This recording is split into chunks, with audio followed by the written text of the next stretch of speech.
알기 쉬운 입시거라서 처음부터 이거부터 아셔야 됩니다. 근데 입시의 역사와 의미에 대해서 좀 보셔야 되는데, 쭉 보시면 익숙한 건 아마 지금 대부분의 본인들은 학력고사 요거일 거고 수능 이렇게 있을 텐데, 이 예비고사 본고사는 저도 이제 나이가 올해 53인데 2세대는 아닙니다. 저도 요 학력고사 세대가 되겠고요. 여기 지금 예비고사와 본고사라는 것은 잠깐 여기서 말씀드릴게, 요 학년도라는 표현하고 학년이라는 표현이 좀 달라요. 요거 두 개 혼돈하시면 안 되는데, 81 학년도라면 80년도에 그 시험을 본 겁니다.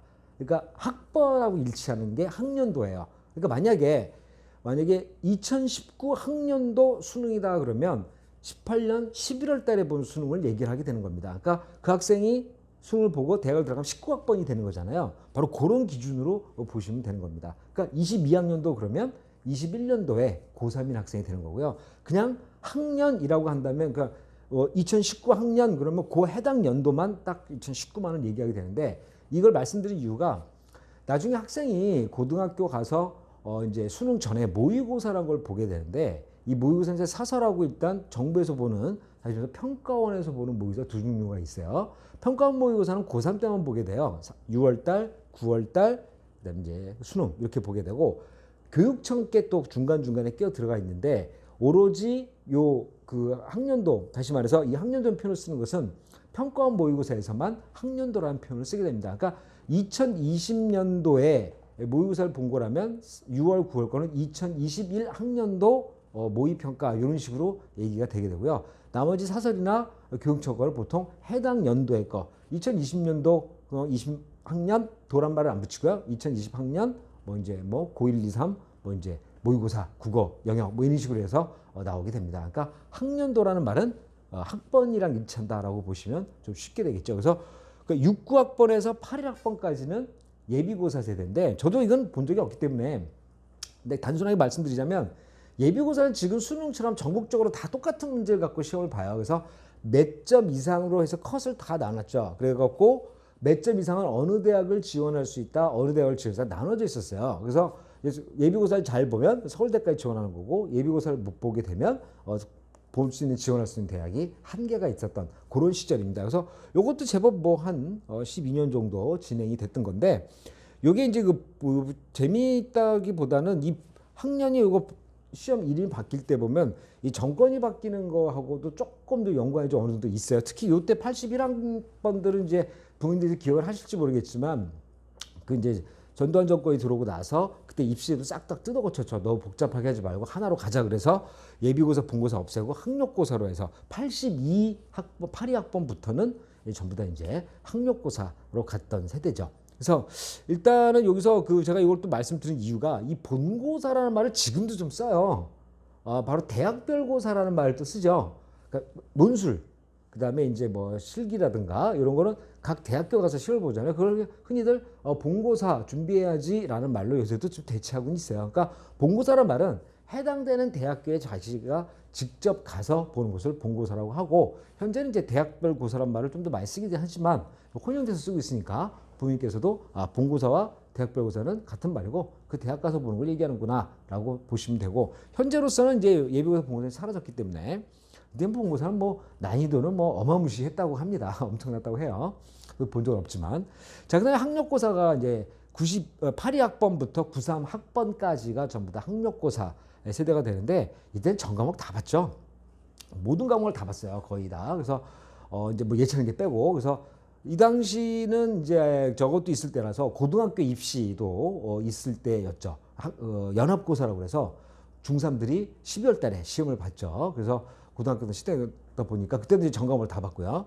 이때 학력고사도 이과 문과 구별 없이 거의 다 모든 과목을, 굳이 구별이 있다면 수학에서 조금 다르고, 이제 과학을 좀 많이 하고, 사회도 했었어요. 이과도 문과 마찬가지로 사회를 다 하고, 과학 과목도 또 선택했어야 됐고, 한문 들어가 있었고, 윤리 따로 있었고, 한국사 이런 거 다 필수였는데, 요 86년도, 87년도 그때 벌어졌던 일이 이제 그 교과서 외에서 국어는 그 당시 국정교과서여서 한 가지만 나왔어요. 책이 하나밖에 없었는데, 지금 여러 가지가 아니에요. 그랬는데 교과 외에서 출제가 됐던 적이 있어가지고 굉장한 화제가 됐던 걸 이제 기억을 좀 합니다. 근데 그때부터 이제 교과서 조금씩 벗어나긴 했던 건데 현재 수능은 교과서에 나오지 않습니다. 어느 특정 교과서에서 이제 몰려서 나왔다는 얘기를 들으면 안 되기 때문에 이 교과서는 현재 그 범교과라는 개념을 이용해서 이제 초월해서 이제 문제가 나오게 되고 현재는 교과서에서 출제되지는 않는다라는 거. 학력고사는 교과서에서 나왔어요.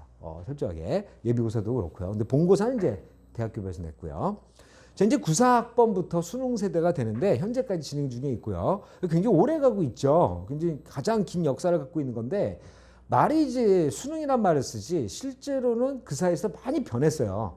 처음에 이제 94년도에 처음 93년도에 본 거겠죠. 그러니까 94학번이니까 그 당시에 수능을 2번 봤죠. 9월 달에 한 번, 11월 달에 한 번. 그래서 2번 중에 잘 본 거 하나를 갖고 대학을 갔었고 그때는 원점수만 갖고 갔어요.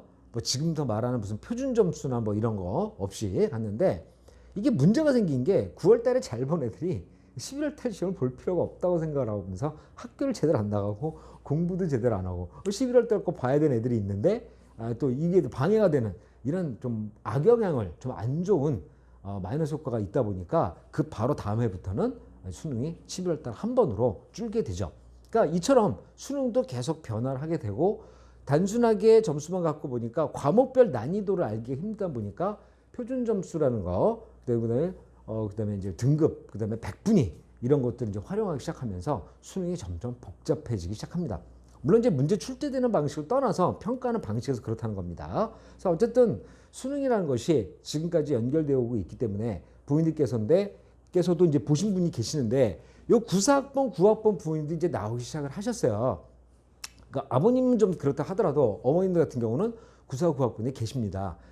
현재 지금 기준으로 하는데 96학번이면 조금 좀 빠르고요. 96학번이면 빠르고 94, 9학번들 분들 중에서는 이제 아이가 고3 되고 자녀들이 재수를 한다거나 엔수를 하는 경우가 지금 현재 생각을 나오고 있는데 기본적으로 주의하셔야 될 게 하나 있어요. 부모님들이 이 같은 수능을 보시다 보니까 어떤 일이 생기냐면 이제 간섭이 좀 심해집니다. 그러니까 엄마 아빠도 수능 세대야. 너도 수능이잖아. 엄마 아빠도 본 거야. 라고 하면서 굉장히 아이들에 대한 이제 그 간섭이 말씀드린 대로 좀 심해지다 보니까 오히려 아이들과의 갈등이 좀 더 커지는 경우가 자주 발생되고 있고 상담을 저도 많이 요청을 받는데요. 부모님들이 가실 때 수능은 아까 제가 말씀드렸죠. 처음에 수능이 계속 지금 변해 왔기 때문에 그때랑 똑같지는 않습니다. 이름만 같다 뿐이지 평가하는 방식이 굉장히 다르기 때문에 아이들 말에 조금 더 주의를 기울여 주시고 안다라고 무조건 넘어가지 마시고 부모님들께서도 연구하시고 공부하셔야 충분한 전략을 세울 수 있다고 제가 여기서 분명히 말씀을 드립니다. 자, 그래서 어떤 수능 세대고요. 수능 세대고 이제 대학으로 진학하는 방법이라 제가 딱 올려놨는데 지금 대학을 가기에는 수능이 절대적이에요. 수능을 안 보고서는 대학 갈 수 있는 방법이 그렇게 많지는 않습니다. 물론 그 수능 최저란 말 제가 뒤에 말씀드리겠지만 수능을 안 봐도 그냥 학생부만 갖고 가는 방법은 있어요. 그 경우는 수능을 안 봐도 갈 수는 있지만 어쨌든 학생부라는 또 학교에서 필요로 하는 기록을 또 필요로 하는 거기 때문에 대부분의 경우가 또 최저가 있어요. 수능에 최소한 이 정도 등급은 맞아야 된다라는 거다 보니까 수능이 기본적으로 절대적인 역할을 차지할 수밖에 없다라는 거. 그래서 수능을 안 보고서 대학 가는 방법은 극히 미미하다. 대부분의 경우는 수능을 봐야 된다라는 걸 꼭 기억해 주시기 바랍니다. 자, 여기까지 쭉 이제 우리 입시에 대해서 역사를 말씀을 좀 간단하게 말씀드렸는데요. 솔직히 이 전에도 대입이 있었어요. 근데 이제 69년도부터 이제 6.25 끝나고 재건하고 뭐 이렇게 하면서 그나마 이제 안정을 잡던 시기부터 이런 이름이 이제 쓰이기 시작한 건데 제가 이걸 말씀드린 이유는 딱 하나. 왜 이렇게 바뀔까요? 아까처럼 뭐 저가이 바뀌기 때문에 바뀔까요? 간단하게 하고 그런 거 아니고요.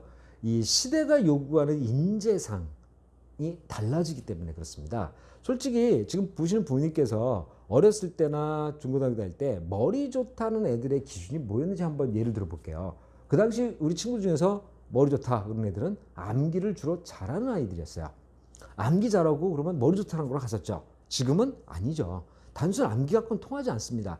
이 시험들은 암기 갖고 어느 정도 통했던 시험들이 있어요. 솔직히 학력고사도. 왜? 교과서에 하나씩 나왔으니까. 그러나 지금은 교과서도 다양해지고 어느 한 교에 집중적으로 나오지 않기 때문에 암기 갖고는 통하지가 않습니다.